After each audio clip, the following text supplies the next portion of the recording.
Bagaimana pandangan Islam yang baik dalam mencari pendamping hidup seorang istri? 4 orang Pak Ustaz, sifatnya 4. Tungkahul mar'atu li arba', perempuan dinikahi karena 4. Apa yang pertama? Lima liha, karena kaya.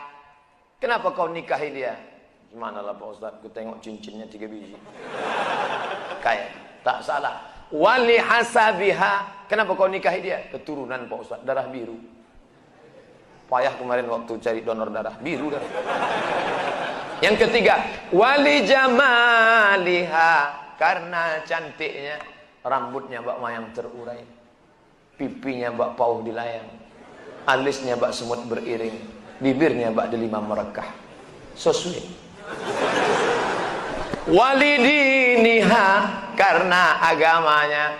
Fazfar bidzatiddin, pandang karena agamanya. Kau nikahi karena sukunya. Berapa banyak orang melanggar pantangan suku, dipecat dari suku. Kau nikahi dia karena kayanya, hartanya hilang melayang, kau tak suka lagi. Kau nikahi karena bentuk rupa. Perempuan bagaikan bunga, kuntum mekar, setelah itu layu, semuanya layu, dia akan berubah. Nikahilah karena agamanya. Ustaz Somad, ya, saya mahasiswa Ustaz dulu, ya. Bisa, saya udah tamat kuliah Pak Ustaz. Mantap. Udah kerja Pak Ustaz. Alhamdulillah. Belum nikah Pak Ustaz. Nauzubillah. Bisa Ustaz carikan yang ada 4-4-nya Pak Ustaz. Kalau ada 4-4-nya ngapain untuk ente? Man talaba akhan bila aibin baqiya bila akhin. Siapa mencari kawan yang tak bercacat, seumur hidup tak akan berkawan. Menikah bukan mencari kesempurnaan, menikah menutupi segala kekurangan. Semenit setelah akad, mulailah kau nampak segala kekurangannya. Kurang cantik, kurang tinggi, kurang putih, kurang mancung, kurang. Maka setelah nikah, kau tutupilah segala kekurangannya. Setelah dapat, inilah dunia akhirat Pak Ustaz. Jangan lagi matamu liar kemana-mana. Kalau laki-laki sudah menikah, nampaknya perempuan cantik di jalan, pulanglah ke rumah. Apa yang ada pada perempuan di jalan itu, ada juga di rumah. Walaupun bentuknya agak lain sedikit. Dengar cerita tentang manusia masuk surga dan neraka. Di antaranya kisah tentang wanita tunasusila pelacur yang masuk surga karena menolong seekor anjing. Kisah seorang yang masuk surga tapi belum pernah sholat dan sujud, orang masuk surga dan neraka karena seekor lalat. Pertanyaan saya, apakah saat ini sudah ada umat Nabi Muhammad atau manusia yang sudah berada di surga neraka? Bukankah manusia akan masuk surga neraka setelah hari kiamat? Kisah tentang seorang perempuan WTS membuka sepatunya, sepatu kulit, dimasukkannya ke dalam sumur, dituangkannya ke anjing yang menjulurkan lidah. Bukan umat Nabi Muhammad, tapi cerita tentang Bani Israel. Allah mengampunkan dia dan dia akan masuk surga. Apakah di surga itu sekarang sudah ada orang di dalamnya? Nabi Muhammad dulu masuk ke surga untuk apa? Meninjau-ninjau, menengok-nengok. Orang yang soleh meninggal, rohnya masuk ke dalam burung paruh warna hijau. Burung itu terbang ke sana kemari. Buka kitab Ar-Ruh, ditulis oleh Imam Ibnu Qayyim Al-Jauziyah. Bapak, ibu, adik-adik, kalau mau baca kitab tentang surga, neraka, alam barzah, 2 kitab. Pertama At-Tazkirah, Imam Al-Qurtubi. Ar-Ruh, Imam Ibnu Qayyim Al-Jauziyah. Ada orang-orang dibawa singgah ke surga jalan-jalan. Ini pemukiman, real estate, rumah mewah. Nanti akan ditempati 1 Januari 2018. Tapi sebelum itu orang boleh jalan-jalan, nengok, survei-survei dulu. Makanya orang mati syahid wajahnya senyum. Kenapa orang mati syahid wajah senyum?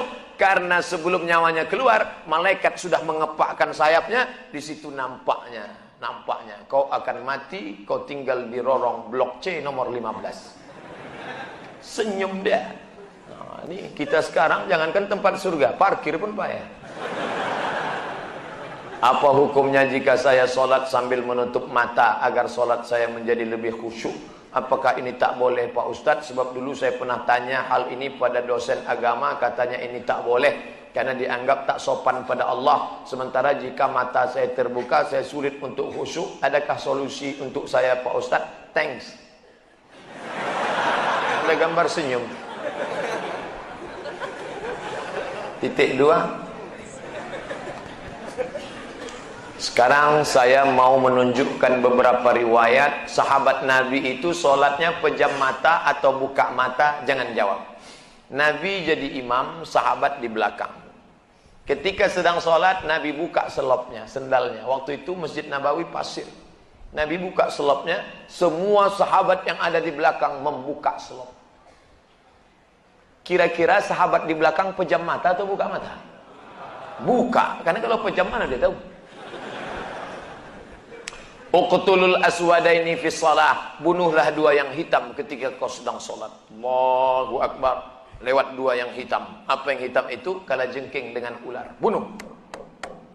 Kira-kira orang sholat bisa ada dua yang hitam lewat, dia tahu matanya terbuka atau tertutup? Terbuka. Kalau tertutup, tiba-tiba udah tegak anaconda. Nah, terbuka. Jadi masalah sholat terbuka atau tertutup, terbuka. Tapi ada saat tertentu kita mesti tutup. Saya pernah mengalami. Pas di depan saya pakai baju kaos, tertulis di belakangnya, hidup memang susah, jangan bikin susah. Asal saya buka, terbaca Pak.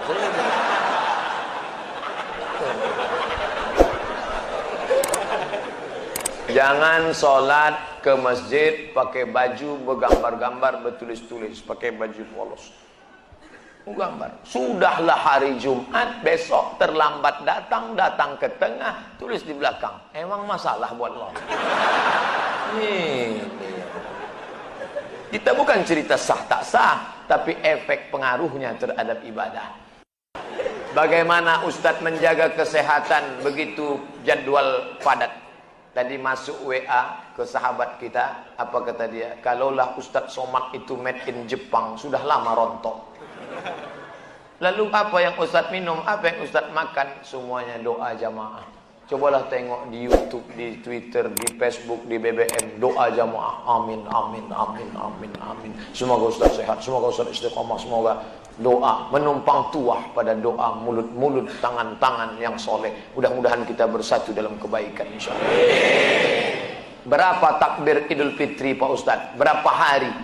Dari mulai tenggelam matahari sore, petang, malam takbir sampai sore tanggal 13, 10, 11, 12, 13. Allahu Akbar, Allahu Akbar, Allahu Akbar. La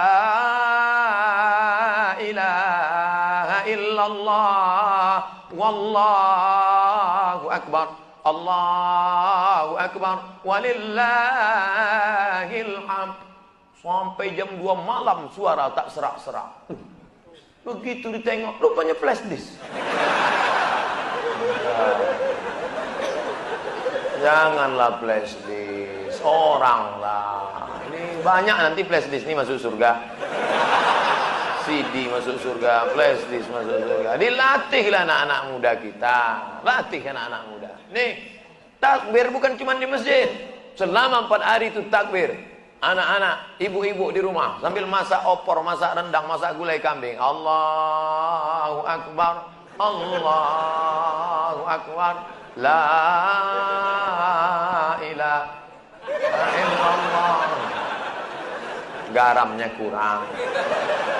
Apa yang membuat Ustadz tetap istiqomah berdakwah dari masjid satu ke masjid lain? Bukankah Ustadz sudah ada tawaran TV swasta untuk mengajak Ustadz mengisi acara di salah satu stasiun TV yang kita semua sudah tahu kalau tampil di TV bayarannya besar. Dia mau saya harus ganteng. Masuk TV itu 2, ganteng betul atau buruk betul. Saya pula kan tidak pala buruk, tapi ganteng pun tidak juga. Pakaian itu harus begini, harus begitu, itu yang tak bisa. Tapi yang paling berat ini jadwal. Jadwal harus gini. Saya tak bisa jadwal. Saya sudah penuh sampai 2018 Idul Fitri. Saya sudah. Nanti setelah itu barulah kita masuk ke TV-TV. Kok muat?